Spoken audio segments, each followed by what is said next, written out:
Info Intox avec vous, Maya Anaïs Yatagen. Bonsoir, on va revenir avec vous sur cette attaque à Washington samedi soir où un tireur de 31 ans a tenté de s'introduire dans la salle où se tenait le gala annuel de la presse.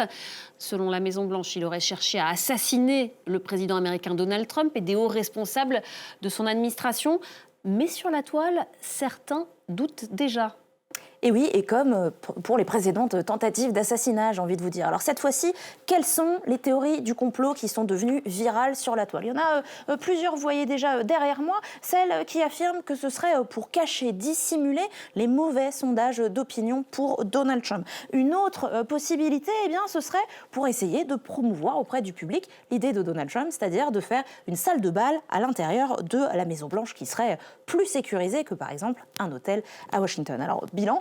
Selon cette société qui s'appelle Tweetbinder, eh bien, le jour de l'attaque, le 26, vous voyez ici, eh bien, sur X, il y avait 300 000 occurrences du mot staged, c'est-à-dire mise en scène. Et dans une interview, eh bien, Donald Trump lui-même s'est exprimé sur les différentes théories du complot et il dit que les personnes qui y croient ne sont pas des escrocs, mais plutôt des personnes malades et qu'il était assez surpris que ça prenne aussi vite. Alors, quels sont les arguments des internautes, Maya, pour crier à la mise en scène ?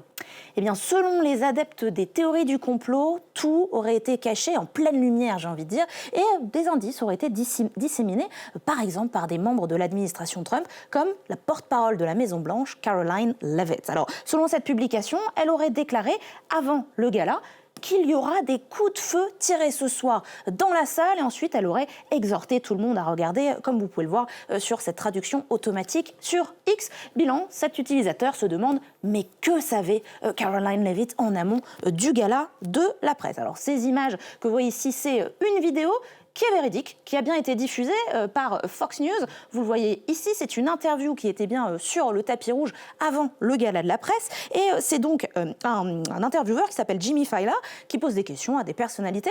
Et Caroline Leavitt va dire en anglais « Shots will be fired » et l'intervieweur va rire. Alors, pas parce que c'est un psychopathe, mais bien parce que l'expression « shots will be fired », ça peut vouloir dire, évidemment, des coups de feu seraient tirés, mais ça peut aussi être, attention, je sors mon dictionnaire, deuxième possibilité, deuxième occurrence ici, par extension, ça peut être une version humoristique, une expression qui, en français, se rapprocherait de lancer des pics, par exemple. Et c'est exactement ce qui se passait dans cette interview, dans cette réponse qui a été transcrite par nos collègues de Snopes, où vous retrouvez « There will be some shots fired tonight ». Ici, en français, ça donne en intégralité.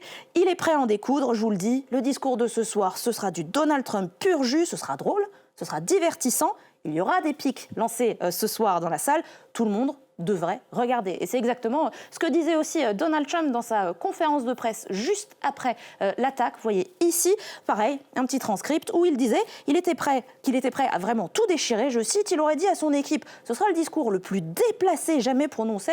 Puis ensuite, il se lamente de ne pas avoir pu prononcer ce discours. Il espère faire, je cite là aussi, quelque chose de très gentil, d'être ennuyeux la prochaine fois parce qu'il pense réorganiser, en tout cas, ce dîner avec les correspondants de la presse américaine à la Maison-Blanche. Et d'autres images font polémique. Des internautes affirment que le vice-président J.D. Vance aurait été sauvé en premier. Et oui, sur ces images que vous découvrez derrière moi, en effet, on voit les minutes, les premières secondes de l'évacuation. C'est-à-dire qu'au moment où il y a les coups de feu qui sont tirés, vous attendez 12 secondes et puis vous vous rendez compte que les différents agents de sécurité entrent en scène.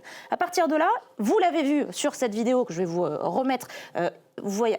Juste ici, vous allez voir qu'effectivement, c'est J.D. Vance qui est exfiltré en premier et ce n'est qu'après que Donald Trump va être exfiltré par les membres du service de sécurité. Vous voyez quelqu'un se précipiter vers le président.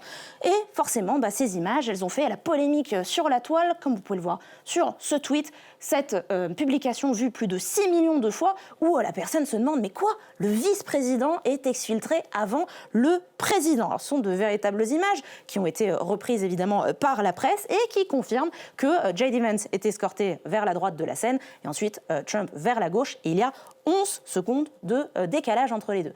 Pas d'explication claire à qu'est-ce qui s'est passé exactement, le comment, du pourquoi, j'ai envie de vous dire. Mais nos collègues de Newsweek ont interviewé un expert de la sécurité et notamment des personnalités qui dit qu'en matière de protection des personnalités, l'objectif, c'est aussi potentiellement de rapidement séparer les personnes protégées pour qu'une attaque ne puisse pas les toucher toutes les deux en même temps. Ce que l'on sait, ce qu'on a expliqué tout ce week-end sur nos antennes, c'est que chaque protocole de sécurité, il est pensé, il est répété en amont, c'est une sorte de chorégraphie avec un ordre logique. En 1, protéger la personnalité. En 2, évaluer la menace. Et puis ensuite, agir pour éventuellement l'arrêter si possible. Et puis d'ailleurs, il faut le dire, ce n'est pas parce que J.D. Vance a été exfiltré en premier que le président américain n'a pas été protégé. Donc il est ici Donald Trump et vous allez voir très très vite une personne monter sur scène et se positionner devant lui pour donc le protéger. J.D. Vance était donc à droite de cette image ici. Les éventuelles failles de sécurité, elles seront évidemment analysées par les différentes autorités américaines. En attendant, le procureur général s'est déjà exprimé et affirme que, au final, le système a fonctionné. Vous le voyez ici. Et pourquoi est-ce qu'il aurait fonctionné selon lui? C'est parce qu'il y a un ordre de succession. Après le président américain, il y a 18 personnes. Dans la salle, il y en avait 12 quand même à Washington ce week-end. Et toutes, finalement, elles sont saines et sauves. Merci beaucoup Maya Anaïs Yatagan, c'était Info Intox. Et on peut retrouver cette chronique évidemment sur notre site internet et nos réseaux sociaux. Nous on se retrouve dans quelques instants après une courte pause. Restez avec nous, l'Actu 360 continue.